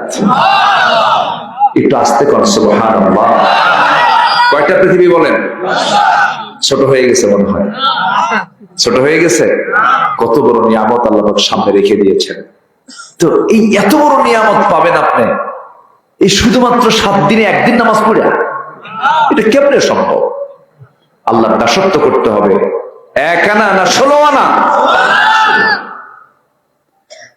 মুত্তাকি কারা? নাম্বার 2 হলো নামাজ কায়েম করবে যারা। নাম্বার 3 হলো মিম্মা রাযাকনাহুম ইউনফিকুন, যারা আমার রিজিক থেকে কিছু দান করবে আমার পথে। এবং নাম্বার 4 হলো কিতাবকে যারা বিশ্বাস করবে। নাম্বার 5 হলো পরকালকে যারা বিশ্বাস করবে। আল্লাহ বলছেন এই সমস্ত বান্দাগুলো প্রকৃত সফল কামজোর কোন সুবহানাল্লাহ। কিন্তু বিষয় হলো ঈমানটাকে টিকে রাখা, মুত্তাকি হয়ে টিকে থাকা সহজ কোনো বিষয় নয়। ঈমান আনা সহজ, কিন্তু টিকে থাকা কঠিন। আল্লাহ রাব্বুল আলামিন বলেন আহাসিবান নাস আইয়ুতরাকু আইয়াকুলু আমান্না ওয়া হুম লা ইফতানুন। মানুষের কি ধারণা ঈমান এনেছি এতটুকু শব্দ বললাম আর আমি তাকে ছেড়ে দেব? না না, অবশ্যই তাকে পরীক্ষা করা হবে। আমার রাসূলকে পরীক্ষা করা হয়েছে। আদম থেকে শুরু করে আমার রাসূল পর্যন্ত যত পয়গম্বর এসেছেন, আশাদুন নাস বালাউল আম্বিয়া সুম্মাল আমসাল ফাল আমসাল। সবচাইতে বেশি বালা মুসিবতের সম্মুখীন হয়েছেন আম্বিয়া কেরামরা, সাহাবা কেরামরা। এত বড় মুসিবত আসার পরও তারা বলেছেন আল্লাযীনা ইযা আসাবাতুহুম মুসিবাতুন ক্বালু ইন্না লিল্লাহি ওয়া ইন্না ইলাইহি রাজিউন। জোরে বলুন আল্লাহু আকবার। আমার ভাইয়েরা, বিপদ যখন এসেছে, মুসিবত যখন এসেছে, সেই সময় ওই সমস্ত ইমানদার বান্দারা বলেছেন সবকিছুর ফয়সালা একমাত্র কার? আসতে বলবেন না কার? আল্লাহর। কার পক্ষ থেকে বিপদ আসে? কার পক্ষ থেকে মুসিবত আসে? আল্লাহর পক্ষ থেকে মুসিবত আসে। আমার বন্ধুগণ, সাহাবে কেরামদের ঈমান তাদের ইমানের পরীক্ষা আমাদের জন্য মডেল। একজন সাহাবীর কথা হঠাৎ করে মনে হয়ে গেল, বহু কথা বহু ঘটনা বহুবার বলেছি আমি, হঠাৎ করে আজকে মনে হলো আবার। দিন গ্রহণ করেছেন, আপন চাচা দিন গ্রহণের খবর জানে না। আপন চাচা ডাক দিয়ে বলছে, আমার ভাতিজা তুই নাকি দিন গ্রহণ করেছিস, কতটুকু সত্য বল। এবার ভাতিজা বলছে, চাচা আপনাকে বলতে আমার কোনো ভয় নাই, কারণ আমি কাউকে ভয় করে ঈমান আনি নাই। বুক উঁচু করে বললাম, আশহাদু আল্লা ইলাহা ইল্লাল্লাহু ওয়াহদাহু লা শারীকা লাহু ওয়া আশহাদু আন্না মুহাম্মাদান আবদুহু ওয়া রাসূলুহু। আমি সাক্ষ্য দিচ্ছি আল্লাহ ছাড়া কোনো ইলাহা নাই, মুহাম্মদ সাল্লাল্লাহু আলাইহি সাল্লাম আল্লাহর প্রেরিত বান্দা এবং রাসূল। সঙ্গে সঙ্গে চাচা বলছে, ভাতিজা শোন, তুই যে ঘোষণা দিলি এই ঘোষণায় প্রমাণ হলো তুই আমার বাপ দাদার ধর্মার্জনকারী মানলি। তুই কি জানিস সেটার ফলাফল কি হতে পারে? সব সম্পত্তিগুলো তোর থেকে আমি কেড়ে নেব। মুস্কি হাসি মেরে বললেন, চাচা সম্পদ কেড়ে নেওয়ার কোনো দরকার নাই। আমি যে ঈমান নামক যে দিন গ্রহণ করেছি, আমি যে ঈমান গ্রহণ করেছি, যে সম্পদ গ্রহণ করেছি, এই সম্পদের কাছে এই সম্পদ কিচ্ছু না। এই মুহূর্তে আমার সমস্ত সম্পদগুলো আপনি যা দিয়েছেন, সমস্ত সম্পদগুলো আমি আপনার হাতে তুলে দিলাম, লাগবে না। চাচা বলতেছে, তোর বাপ মারা গেছে, তুই এতিম ছিল, আমি তোরে দেখেছি, আমি নিজে তোকে সম্পদ তোর হাতে তুলে দিয়েছি, তুই এমন করে এমন বেঈমানি করবি, এমন বাপদাদার ধর্মের চুনকালি মারবি, এটা আমার স্বপ্নেও ছিল না, আমার ধারণা ছিল না। এবার ভাতিজা বলছে, চাচা আর কি করবেন বলেন, সম্পদ তো দিয়ে দিলাম। এবার বলছে, তোর গায়ের জামাটা খুলে দে। গায়ের জামাটা টান মেরে খুলে ফেললো, পরনের লুঙ্গিটা পর্যন্ত খুলে নিয়া উলঙ্গ করি ঘর থেকে বের করে দিয়েছে। কান্না বিজড়িত কণ্ঠে ঘর থেকে বের হয়ে কোনো মতো মার দরজার কাছে গিয়ে বলছে, মা দরজা খুলো, ও আমার মা দরজা খুলো। দরজা খোলা হলো, দরজা খোলার সঙ্গে সঙ্গে বলতেছে, মা আমার দিকে তাকায়ও না, আমি উলঙ্গ, আমার চাচা সব সম্পত্তি তো নিয়েছে, শেষ পর্যন্ত আমার পরনের লুঙ্গিটা খুলে নিয়ে আমাকে উলঙ্গ করে ঘর থেকে বের করে দিয়েছে। মা দেখো তো ঘরের মধ্যে কোন চাদর আছে নাকি, কোনো মতো সতরটা ঢাকতে পারি। এটা ছোট্ট একটা একখণ্ড কাপড় দেওয়া হলো, সতরটা ঢাকলেন। সতর ঢেকে নিয়ে মাকে বলছেন, মা আমি আর থাকবো না, সব দরবার ছাড়বো, নবীর দরবার আমি ছাড়তে পারবো না। জয় বলি সুবহানাল্লাহ। আমার বন্ধুগণ, এই সাহাবী রাতের সেই গভীর অন্ধকারে নগ্ন দেহে সামান্য একটা কাপড় দিয়ে সতরটা থেকে, প্রচন্ড শীতকাল, সেই সময় একাকী রওনা দিলেন। তার বাড়িটা ছিল মক্কা মদিনার ঠিক মাঝখান বরাবর। রওনা দিয়েছেন, মদিনা চলে গেছেন। মদিনায় গিয়ে যখন পৌঁছে গেছেন, ফজরের একটু আগ দিয়ে দরজায় গিয়ে কড়াঘাত করছেন। আমার রাসূল দরজা খুললেন। আমার রাসূল বলছেন, মান আনতা, তুমি কে? পরিচয় দিলেন। পরিচয় দেওয়ার পর রাসূল তাকে নগ্ন দেহ দেখে আর কোনো প্রশ্ন না করে সোজা তিনি চলে গেলেন নিজের ঘরের মধ্যে। ঢুকে দুটা জুব্বা বের করলেন। জুব্বা বের করে বলছেন, জুব্বাটা তুমি গায়ে দাও, প্রচন্ড ঠান্ডা। এবার বলছেন, হুজুর আমি দিন গ্রহণ করেছি, দিন গ্রহণ করার কারণে আমার চাচা আমাকে উলঙ্গ করে ঘর থেকে বের করে দিয়েছে। রাসূল বলছেন, ও আমার সাহাবী, তোমার চাচা তোমাকে বস্ত্রহীন করেছে, আমি তোমাকে আমার জুব্বা দিয়ে দিলাম। জোরে বলে সুবহানাল্লাহ, আরো জোরে বলে সুবহানাল্লাহ। আমার বন্ধুগণ, আমার রাসূল করলেন কি, সাহাবীর হাতে কোরআন দিয়ে দিলেন আর বললেন, যাও আমার আহলে সুফফার সদস্যগুলো যেখানে আছে সেখানে চলে যাও। মাত্র কয়েকদিন আগেই সেই জায়গাগুলো আল্লাহ পাক আমাকে দেখার সুযোগ করে দিয়েছেন। বারবার যাই, বারবার দেখি। আল্লাহ পাক, আমি ধন্য, রাসূলকে বারবার দেখতে যাই, কবরটা দেখতে যাই। আসহাবে সুফফার সেই সদস্যবৃন্দের ওই তালিকার মধ্যে তাকে নেওয়া হলো। যাওয়ার আগ দিয়ে আমার রাসূল বলছেন, সাহাবী তুমি কিছু বলতে চাও নাকি? সাহাবী কান্না বিজড়িত কণ্ঠে বলছেন, ইয়া রাসূলুল্লাহ, আপনি আমার জন্য একটু দোয়া করুন।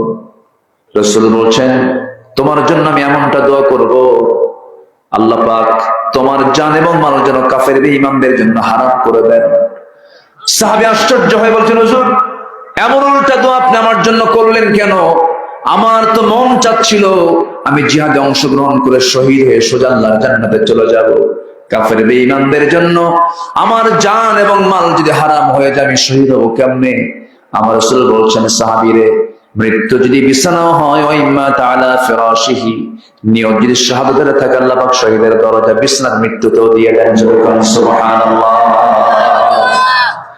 আমার ভাইরা, ওই সাহাবী চলে গেলেন, আহলে সুফার সদস্যদের কাতারে বসে গেলেন, কোরআন হাতে নিয়ে চিৎকার মেরে মেরে কোরআন পড়েন। সাহাবীরা বিরক্ত হয়ে নবীর কাছে এসে বলেন, ইয়া রাসূলুল্লাহি, এত জোরে কোরআন পড়ে আমাদের সামনে খুব কষ্ট হয়, মেহেরবানি করে আব্দুল্লাহকে বলে দেন সে যেন আস্তে আস্তে তেলাওয়াত করে। রাসূল বলছেন, ও আমার সাহাবীরা, আমার আব্দুল্লাহর তেলাওয়াতে তোমরা বাধা দিও না, কারণ আব্দুল্লাহ দ্বীন গ্রহণ করতে গিয়া দুনিয়াটা বিক্রি করে দিয়েছে, দুনিয়া বেচা হয়ে গেছে, আমার আব্দুল্লাহকে বাধা দিও না, সে চিৎকার করে কোরআন পড়ুক। আমার নবীজি ওই মদিনা থেকে এক সময় কোন একটা যুদ্ধের অভিযানে বের হলেন, যুদ্ধ শেষ হয়ে গেছে, আমার নবীজি সে অভিযান থেকে ফেরার পথে মদিনায় ঢুকবেন বা হঠাৎ করে আমার নবীর কাছে সংবাদ আসলো, হুজুর আপনার সেই প্রিয় সাহাবী আব্দুল্লাহ অসুস্থ হয়ে পড়েছে। আমার নবীজি করলেন কি, সাহাবায়ে কেরাম কি বলেন, সাহাবীরা তাড়াতাড়ি আমার আব্দুল্লাহর সেবা শুশ্রূষা করো, আমার খুব প্রিয় সাহাবী সে যেন কষ্ট না পায়। সাহাবীরা উত্তম ভাবে সেবা করলেন, সেবা দিলেন, কিন্তু কাম হলো না। 3 দিনের মাথায় নবীর কাছে সংবাদ আসলো, হুজুর আব্দুল্লাহর মাই দুনিয়া থেকে বিদায় নিয়েছে। রাসূল বললেন, সাহাবীরা রে, আমার আব্দুল্লাহর জানাজার আয়োজন করো, আব্দুল্লাহর জানাজার নামাজ কেউ পড়াবে না, আমি রাসূল নিজে তার জানাজার দায়িত্ব গ্রহণ করলাম। আমার ভাইরা, আমার নবীজি এমনটা আবেগ আপ্লুত হয়ে পড়লেন। জানাজার সময় হয়ে গেছে, জানাজার সময় যখন হয়ে গেল আমার রাসূল জানাজায় হাজির হলেন, জানাজা সম্পন্ন হয়ে গেল। রাসূল বলছেন, সাহাবীরা আমরা আব্দুল্লাহর কবরটা খনন করেছে কোথায়? হুজুর ওই 2 পাহাড়ের চিপায় আমরা খনন করেছি। রাসূল বলছেন, এত দূর করেছো, ঠিক আছে সমস্যা নাই, কেউ আব্দুল্লাহর কবরে আগে নামবে না, আমাকে দেখায় দাও, আজকে আব্দুল্লাহর কবরে আমি আব্দুল্লাহকে নামায় কাফন দাফন করে দেব। আমার নবীজি নিজে কবরের সামনে গেলেন, কবরের সামনে দাঁড়ায়া চোখের পানি ফেলতে ফেলতে নিজে আগে নামলেন। নামার পর আমার রাসূল বলছে, আবু বকর আমার ডানে নামো, ওমর আমার বামে নামো। নবীজি আমার হাত দুটো আগায় দিলেন, হাত দুটো আগায় দিয়া আমার নবীজি হাত দুটো আগায় দিয়া লাশটা হাতের মধ্যে নিলেন, আর বলছেন, আবু বকর মাথাটা মাথায় নাও, মাথাটা ধরো, ওমর তুমি পাটা ধরো। শোয়া দিলেন, শোয়া দিয়া লাশটাকে কবরে রেখে বুকের উপরে হাত রেখে আল্লাহর আকাশের দিকে তাকায় তাকায় আল্লাহ রাসূল বলছেন, আকাশের মালিক আল্লাহ, এই মুহূর্ত পর্যন্ত আমি আব্দুল্লাহর প্রতি সন্তুষ্ট আছি, মেহেরবানি করে আব্দুল্লাহর সব কিছুকে তুমি আল্লাহ মাফ করে দাও। আমার নবীজির এই দোয়া শোনার সঙ্গে সঙ্গে এক পাগলা সাহাবী সাদ বিন আবি ওয়াক্কাস কাঁদতে কাঁদতে বলছেন, আল্লাহ আজকে আমি জীবিত সাদ না হয়ে যদি মৃত সাদ হয়ে এই কবরবাসী হতে পারতাম, আমার জীবনটা বড় ধন্য হয়ে যেত। যে কবরে নেমেছেন বিশ্বের সেরা সেরা 3 জন মানুষ, আমার রাসূল, আবু বকর, ওমর, এই 3 জন ব্যক্তি শুয়ে আছেন ভিন্ন ভিন্ন জায়গায় না এক জায়গায়? বলেন, ভিন্ন ভিন্ন জায়গায় না এক জায়গায়? এক জায়গায় শুয়ে আছেন। মক্কা মদিনা যারা সফর করেছেন তারা দেখতে পেয়েছেন আমার নবীর কবরের পাশে ওমর ফারুকের কবর, তার পাশে আবু বকর সিদ্দিকের কবর। 3 জন ব্যক্তি একসঙ্গে শুয়ে আছেন। সারা জীবন তারা দুনিয়াতে কাছাকাছি ছিলেন, কবরও তারা কাছাকাছি আছেন। আল্লাহু আকবার। আমার বন্ধুগণ, এই ছোট্ট একটা ইতিহাসের পুনরাবৃত্তি আমি এই জন্য করলাম, ঈমান এনেছি, যত ঝড় ঝাপটা আসুক না কেন, যত কিছু আসুক না কেন, আমাকে এক পায়ে দাঁড়িয়ে থাকতে হবে, ইসলামকে লালন করে ইসলামকে সাথে নিয়ে আমাকে অবশ্যই টিকে থাকতে হবে। যতই ঝড় ঝাপটা আসুক না কেন আমাকে বলতে হবে, ইন্নাল্লাযীনা ক্বালু রাব্বুনাল্লাহু সুম্মা ইসতাকামু তাতানাজ্জালু আলাইহিমুল মালাইকা الملائكة ألا تخافوا ولا تحزنوا وأبشروا بالجنة التي كنتم توعدون جربوا الله أكبر ঈমান এনেছি, ঈমান নিয়ে টিকে থাকতে হবে, ঈমানকে কখনো হারানো যাবে না। আমাকে ঈমান চিন্তাই করার জন্য চতুর্দিক থেকে বহু ফিতনা আসবে, সকল ফিতনাকে আমার উড়াইয়া দিতে হবে। হারামের দিকে যাওয়া যাবে না, ফিতনার দিকে যাওয়া যাবে না, সকল ফিতনাকে মাইনাস করে আমাকে আপনাকে চলতে হবে। নাম্বার 3 হলো জান্নাত প্রাপ্তির 15টা আমল। 1 নাম্বার হলো ঈমান আনা, নেক আমল করা। নাম্বার 2 হলো মুত্তাকি হওয়া। নাম্বার 3 হলো নামাজ কায়েম করা, অনর্থক কথা থেকে নিজেকে বাঁচিয়ে রাখা। قد أفلح المؤمنون الذين هم في صلاتهم خاشعون والذين هم عن اللغو معرضون والذين هم للزكاة فاعلون والذين هم لفروجهم حافظون جنبوا الله أكبر সবাই কি নামাজ পড়তে রাজি আছেন নাকি? কয় ওয়াক্ত নামাজ একটু হাত তুলে দেখান তো দেখি। জোরে বলি ইয়া আল্লাহ, আমাদেরকে 5 ওয়াক্ত সালাত আদায় করার তৌফিক তুমি আল্লাহ দিয়ে দাও। জোরে বলি আমিন, আরো জোরে আমিন। সবার বাড়িতে মা বোন আছে না নাই? পর্দায় থাকে? পর্দায় থাকে? কি পর্দা? দরজা, জানালা না সিনেমা? পর্দায় থাকে মানে কি? সিনেমার পর্দায় তো থাকে, থাকে না? ওই পর্দায় থাকা যাবে না। গায়ের পর্দা থাকতে হবে, কথার পর্দা থাকতে হবে, সৌন্দর্য ঢেকে রাখার পর্দা থাকতে হবে। বোরকা পরা ফরজ না পর্দা করা ফরজ? বলেন বলেন বলেন। বোরকা পরা ফরজ না পর্দা করা ফরজ? এখন কি পড়ে? বোরকা পড়ে। এমন বোরকা পড়ে, সে বোরকার গায়ে আবার আয়না লাগানো। কি লাগানো? চুমকি আয়না। আয়না মানে আসো, এটা হলো না। পর্দা করা ফরজ। কার সাথে? চাচাতো ভাইয়ের সাথে, মামাতো ভাইয়ের সাথে, দুলা ভাইয়ের সাথে, দেবরের সাথে, ভাসুরের সাথে। এগুলো কি দূরে না কাছে? বলেন দূরের না কাছে? কাছে। এই পর্দাটাই হচ্ছে অরিজিন পর্দা। যে ফ্যামিলিতে দুলা ভাই শালীকে দেখতে পারে না চোখে, যে ফ্যামিলিতে দেবর ভাবিকে দেখতে পায় না, সরাসরি দেখতে পায় না, পর্দায় থাকে, এগুলো হচ্ছে পর্দার পরিবার। তাহলে বোরকা পরলে পর্দা হয় না। পর্দার বিষয়টা সম্পূর্ণ ভিন্ন। আবার বলছি না যে বোরকা পরবেন না, না, বোরকা পড়তে হবে। বোরকা বোরকা পড়তে হবে, ঠিক আছে, কিন্তু সারা বছর বোরকা পড়ে, বিয়ের দিন বোরকা ছাড়ে। বিয়ের দিন অধিকাংশ মহিলা বোরকা পড়ে না। কেন জানেন? ওই যে বাবার বাড়ির থেকে 4-5 ভরি সোনা পাইছে, এই যে দেখো, আছে না নাই? বোরকা পড়লে তার দেখা যাচ্ছে, এই জন্য বোরকা পড়ে না। তাহলে গহনা যে পড়বে মেয়েরা, কাকে দেখানোর জন্য? দর্শক। কি যেন দর্শক কইল? ও আপনি কইছেন না? দর্শক না, কি বলে, যত সাজা গোছা মেয়েদের সব সাজগোজ করবে শুধু এক পুরুষকে সন্তুষ্ট করার জন্য। তার নাম কি? তার নাম কি বলেন? স্বামী ছাড়া অন্য কাউকে সন্তুষ্ট করার জন্য কোন সাজগোজ করা কোন নারীর জন্য জায়েজ কখনো?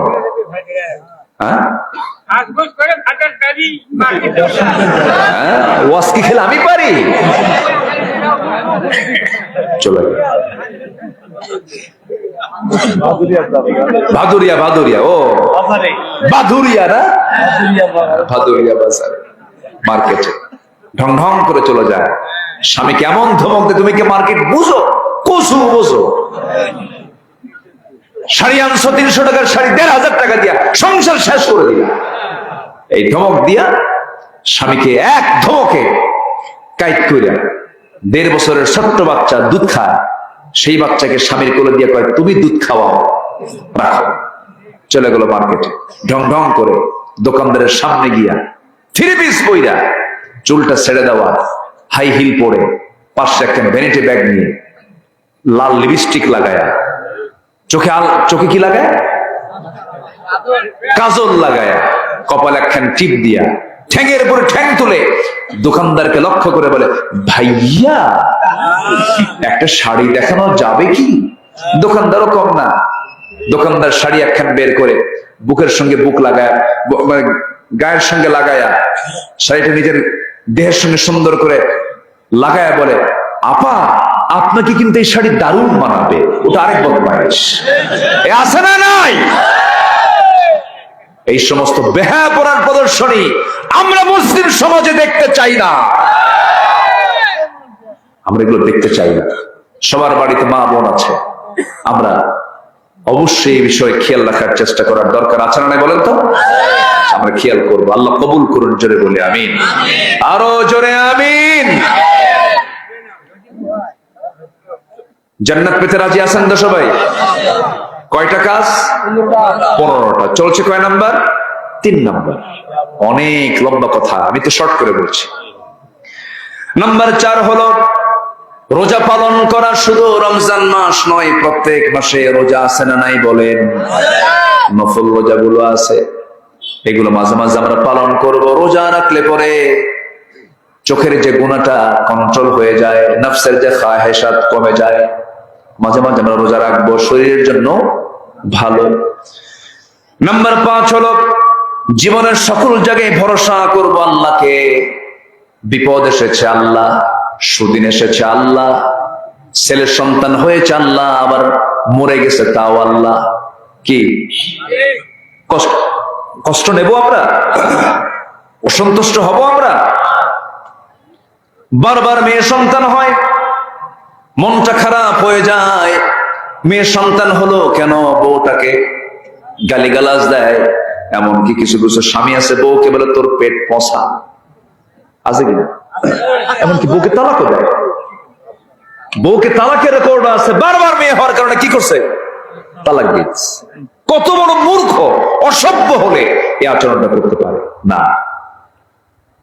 সন্তান ছেলে হোক মেয়ে হোক না হোক, আকিমা ইহাবু লিমান ইয়াশাউ ইনাসা ওয়া ইয়াহাবু লিমান ইয়াশাউ যুকুর, যা হয় হোক না কেন, ছেলে মেয়ে অথবা পঙ্গু অথবা প্রতিবন্ধী, যাই হোক না কেন, বুক উঁচু করে বলতে হবে আলহামদুলিল্লাহ।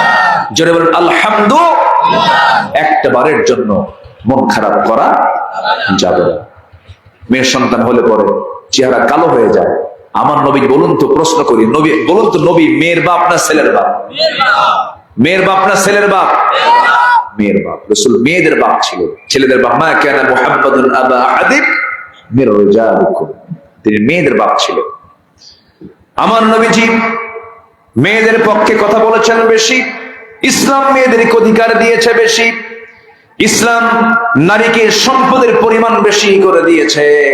বলুন তো, পুরুষের সম্পদের ক্ষয় হয় না মেয়েদের সম্পদের ক্ষয় হয়? কার ক্ষয় হয়? যা যাই পুরুষের আর জমা থাকে মেয়েদের। এরপরও মেয়েরা কয় ঠকাইছে। কি করছে? ঠকাইছে। মেয়েদের কোনো ক্ষয় নাই। আল্লাহ তাদের কি সিকিউরিটি করে সম্পদ সংরক্ষণের ব্যবস্থা করে দিয়েছেন। আমার আল্লাহ তাআলা মেয়েদেরকে অধিকার দিয়ে দিয়েছেন বেশি। লিযযাকারি মিসলু হাযযিল উনসাইন, পিতামাতার পৈতৃক সম্পত্তি ভাগ বন্টনের জন্য আল্লাহ রাব্বুল আলামিন আগে মেয়েদের ভাগটা বের করে দিয়েছেন। আগে মেয়েদেরকে দিয়ে দাও। ভাইরা কি তা করে? কি করে? করে করে করে। আল্লাহ বলছেন মেয়েদেরকে আগে দিয়ে দাও, আর ওরা আগে এক যুগ ধান খায়। এক যুগ ধান খাওয়ার পর আবার ধান দেয় থাকে, জমিটা নেওয়া যায় কেমনে? মাঝে মাঝে ঘন ঘন দাওয়াত দিয়া পাশে বসায় বলে, বোন একটা কথা বলি, কি অংশ নিলে না ধ্বংস হয়? কত বড় বাটপা! এ আছে না নাই? এগুলো করা যাবে না। যা হয় কার ফায়সালা? আল্লাহর ফায়সালা। আপনি যা পাবেন এটাই। আপনি অন্যের দিকে তাওয়াক্কুল করবেন কেন? তাওয়াক্কুল ভরসা করব বনের সম্পত্তিতে না আল্লাহর কাছে? আল্লাহর কাছে। ওয়া মান ইয়াতাওয়াক্কাল আলাল্লাহ ফাহুয়া হাসবুহ। যার ভরসা আল্লাহর প্রতি থাকে তার জন্য কিচ্ছু লাগে না, তার জন্য আল্লাহ, ফাহুয়া হাসবুহ, আল্লাহই যথেষ্ট, কাউকে লাগবে না। নাম্বার 6 হলো আল্লাহর জন্য সম্পদ ব্যয় করা। নাম্বার 7 হলো মন্দ প্রতিহত করে ভালোকে প্রতিষ্ঠা করা। নাম্বার 8 হলো শিরক থেকে বিরত থাকা। নাম্বার 9 হলো আল্লাহর জন্য ধৈর্য ধারণ করা। ধৈর্য ধারণ করার শক্তি দাও গো মেহেরবান আমায়, দাও গো মেহেরবান। বুকের ভেতর ব্যথার নদী বইছে অবিরাম, বইছে বইছে অবিরাম। আল্লাহ ধৈর্যশীল হওয়ার তৌফিক দান করুন, জোরে বলি আমিন। নাম্বার 10 হচ্ছে তওবা করা। কি করা বলেন তো? তওবা করা। নাম্বার 11 হলো আল্লাহর পথে জিহাদ করা। জিহাদের প্রয়োজন মনে হয় এখন আর নাই। আসতে বলবেন না, আছে না নাই? পৃথিবী যতদিন আছে জিহাদও ততদিন আছে। আল জিহাদু মাদিন ইলা ইয়াউমিল কিয়ামাহ। নাম্বার 12 হলো পাপের উপর অবিচল না থাকা, মহান আল্লাহর নিকট ক্ষমা প্রার্থনা করা। والذين إذا فعلوا فاحشة أو ظلموا أنفسهم ذكروا الله فاستغفروا لذنوبهم ومن يغفر الذنوب إلا الله ولم يصروا على ما فعلوا وهم يعلمون الله أكبر। নাম্বার 13 হলো সত্যের পথে অবিচলতা এবং আল্লাহ রাসূলের আদেশ মান্য করা। নাম্বার 14 হলো আল্লাহর জন্য মুমিনদের মাঝে পরস্পর সুন্দর সম্পর্ক রাখা। আমাদের পারস্পরিক সম্পর্ক হবে অসুন্দর না সুন্দর? সুন্দর হবে। হিংসা না উদারতা? বলেন, হিংসা না উদারতা? উদারতা। অন্যের জমি, কেউ জমি কিনলে পরে আরেকজনের ঘুম হয় না। জমি কিনছে একজন গ্রামের মধ্যেই, ওর জমির সাথে আরেকজনের জমি, সারা রাত ঘুম নাই। হাইরে করছে কি? আছে কিনা বলেন তো? এই হিংসা কি হয়? এই হিংসা মানে হলো আপনার ইমানের ক্যান্সার হয়ে গেছে। না, ভ্রাতৃত্ব তৈরি করতে হবে। আল্লাহ ওকে দিয়েছে, তুমি আমাকেও দাও, এরকম ভাবা। সর্বশেষ হচ্ছে অন্যায় অশ্লীল থেকে মুক্ত হয়ে ইহসান, ন্যায় পরায়ণতা, হাক্কুল ইবাদ আদায় করা। সেই বিখ্যাত আয়াত, যে আয়াতে প্রত্যেকটা খতিব তার খুতবা এটা বলে থাকেন, ইন্নাল্লাহা ইয়া'মুরু বিল আদল ওয়াল ইহসান ওয়া ইতা'i যিল কুরবা ওয়া ইয়ানহা আনিল ফাহশাই ওয়াল মুনকার। তারপরে ওয়াল বাগি ইয়া'iদুকুম লাআল্লাকুম তাযাক্কারুন। এটার উপরে যারা টিকে থাকে, আল্লাহ বলছেন তোমার জন্য আমি আল্লাহ জান্নাত রেখে দিয়েছি। সুবহানাল্লাহ বলা যাবে না ভাই? অনেক রাত হয়েছে, আমি আমার কথা বাড়াবো না। কিছু ভাই চলে যাওয়ার জন্য চেষ্টা করছেন। আমি সবাইকে সাথে নিয়ে একসঙ্গে দোয়া করতে চাই। আমরা চাইবো কার কাছে বলেন তো? আল্লাহর কাছে আমরা চাও। জি, কোন ঘোষণা আছে কি? আর ব্যাগট্যাগ দিবেন ভিতরে? দিবেন? আচ্ছা, একটু ব্যাগট্যাগ দেওয়া হোক। 12টার আগে দিয়েছিলেন, এখন একটু 12টার পর তাহাজ্জুদের সময় সব বেশি পাবে। যে যা পারি আমরা দেওয়ার চেষ্টা করব। আল্লাহ কবুল করুন, জোরে বলি আমিন। জিকির করি সুবহানাল্লাহ ওয়ালহামদুলিল্লাহ লা ইলাহা সুবহানাল্লাহ ওয়ালহামদুলিল্লাহ লা ইলাহা সুবহানাল্লাহ ওয়ালহামদুলিল্লাহ লা ইলাহা সুবহানাল্লাহ ওয়ালহামদুলিল্লাহ। এলাকে দোয়া হয় না? যাচ্ছেন কেন? আমরা দোয়াটা করে যাই। শোনেন, দোয়া নিয়ে আমরা কোনো মাতামাতিও করব না। জানা কি বলে, ঈদের নামাজের তাকবীর নিয়ে আমাদের কোনো গন্ডগোল করার দরকার নাই। যে 6 তাকবীরে পড়ে পড়ুক, যে 12 তাকবীরে পড়ে পড়ুক। এটা নিয়ে এটা হারাম, ওটা হারাম, এগুলো করতে গিয়ে আমরা ভ্রাতৃত্ব নষ্ট করবো না। জোরে বলি ইনশাআল্লাহ। একটু বসেন, আমরা দোয়ায় শামিল হই। দোয়া করলে লস নাই। আমরা বসি, উদউনি আস্তাজিব লাকুম, আমাকে ডাকো, আমি তোমার ডাকে সাড়া দেব। আমরা আল্লাহর কাছে চাবো, আমরা আল্লাহর কাছে বলবো আল্লাহ যেন আমাদেরকে মাফ করে দেয়। জি, আসুন আমরা চাই আল্লাহর কাছে বলে আল্লাহ যেন আমাদের গুনাহগুলোকে মাফ করে দেয়।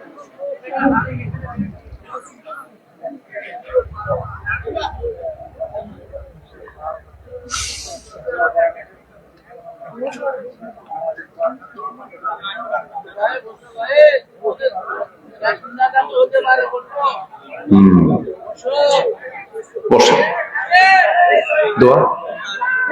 আল্লাহুম্মা আমিন।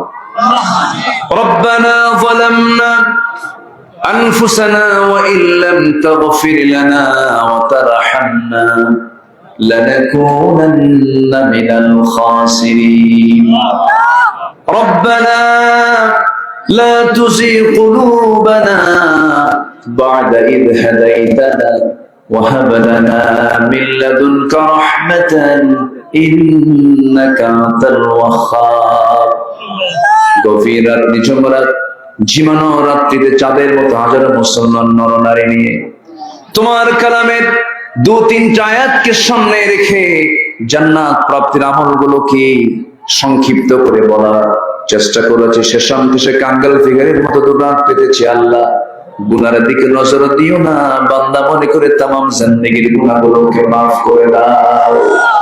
জনম দুঃখিনী মা যারা বিদায় নিয়েছেন, জিন্দেগির গুনাহগুলো মাফ করো, কবরগুলোকে জান্নাতের বাগিচা বানায়া দাও।